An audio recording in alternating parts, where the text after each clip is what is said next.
Hey, Colorado and Washington becoming the first states to legalize recreational marijuana this week. But will making pot legal really help ease the courts to focus on bigger crimes? Here to debate it, criminal defense attorney and Fox News legal analyst Arthur Aidala, and the president of the National Narcotics Officers Association Coalition, Ron Brooks. Hey, Arthur, will this alleviate some of the backed up court system? Well, I don't know how much the court system is backed up. I will just tell you, in the state of New York, it is in part of the law that if it's your first offense, you have no criminal record, and you get caught with a small amount of marijuana, by statute, it's automatically dismissed. You still have to go to the judge. You stand before the judge. This is your first arrest. Yes, it's recreational use. Yes, case dismissed, and you're done. It takes about 2 minutes, maybe. So I don't think it's jamming up the court system right now, at least not in the state of New York. So I guess the benefit would be additional taxes. Is there a downside to legalizing pot, Ron Brooks?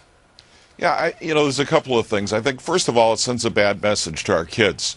The studies are clear that the number one reason kids choose not to use marijuana is because it's illegal. Right. On the tax issue in California, we get about $19.9 billion we spend about $19.9 billion on our two legal drugs, alcohol and tobacco, for public safety and health care. We get about $1.5 billion back in tax revenue. I mean, clearly we're going to spend a lot more in public safety, health care, and lost opportunities than we're going to get in revenue back. And 65% of the kids who have drug problems are saying that it's because of pot, Arthur. There could be a real downside to looking at the short side, and that's additional tax revenue. Look, what this, I don't know. I don't think people voted for this. 56% of the electorate in Colorado voted for this. Right. I don't think they did it because of the tax benefit.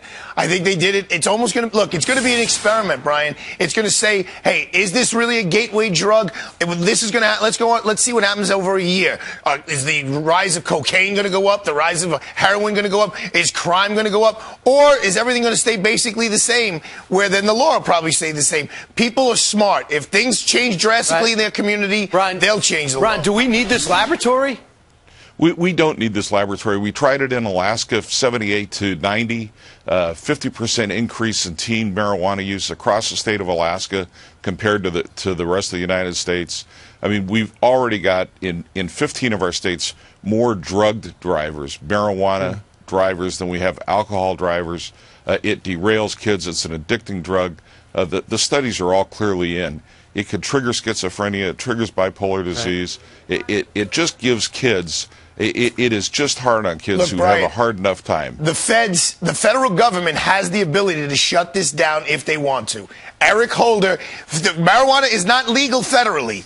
There's no such thing as medical marijuana in the federal court. So the feds, so we're clear, can go into California and everywhere else where they have medical marijuana. They can go to Colorado and they can shut it down if they choose to use their resources for that as opposed to other things. Let's hope the new Attorney General, if there is one, does, because I can see very little upside to this trend continuing.